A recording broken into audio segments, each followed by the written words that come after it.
আসসালামু আলাইকুম। আমরা আজকে শিখে নেব বিভিন্ন কম্পিটিটিভ এক্সামের একটি গুরুত্বপূর্ণ অধ্যায় সরল সুদ। এই সরল সুদের কয়েকটা খুব সহজ সূত্র রয়েছে, যেমন I is equal to P T R by 100। P is equal to আসল,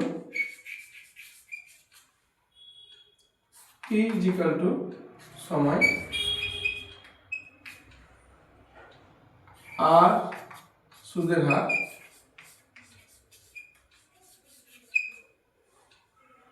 আর আই ইন্টারেস্ট মানে সুদ।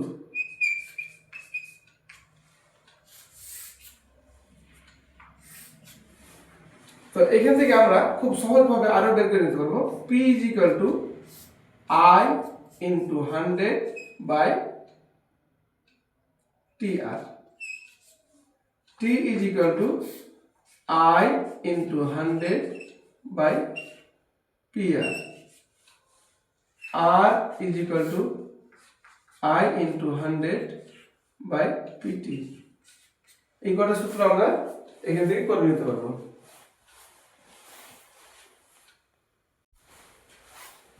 এই অঙ্কটাতে আমরা দেখতে পাচ্ছি 300 টাকা 11% হারে 5 বছরের সুদ কত।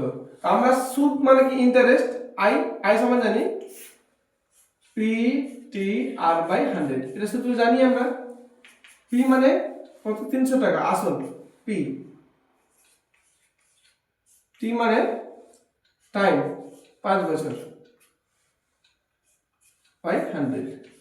দুটো শূন্য কেটে গেল, 3 পাচ্ছে 15, 15কে 11 দিয়ে গুণ করলে 15 11 165 টাকা। আমরা সবসময় মনে রাখবো যে সময়টাকে সবসময় বছরে রাখবো।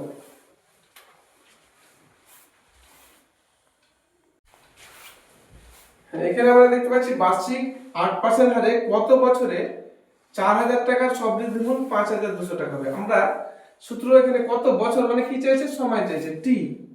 টি সমান আমরা জানি আই ইন্টু 100 বাই পি আর। এটা সূত্র জানি আমরা। এবার আই সমান, দেখো আমরা এখানে দেখতে পাচ্ছি 4000 টাকা জমা দিয়ে 5200 টাকা পেলাম। তার মানে সবৃদ্ধি মূল মানে সুদ আসল। তাহলে কত টাকা সুদ পেয়েছি, 5200 থেকে 4000 বাদ দিলে কত হবে, 1200 টাকা। 1200 টাকা সুদ পেলাম ইন্টু 100। পি এর মান কত আছে, 4000 আছে, ইন্টু আর এর মান 8। 1 2 3 1 2 3, 3টে শূন্য কেটে গেল, 8 একে 8, 8 পূর্ণ 120। তার মানে 15কে 4 দিয়ে ভাগ করলে 3 পূর্ণ 3/4। এটা কি হলো, বছর। আমরা এটাই রেখে দিতে পারি বা করতে পারি 3 বছর 9 মাস। 3 বছর 9 মাস।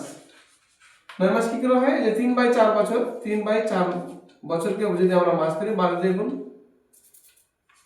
3 4 12, 3 3 9 মাস হয়ে গেল। এইটা উত্তর।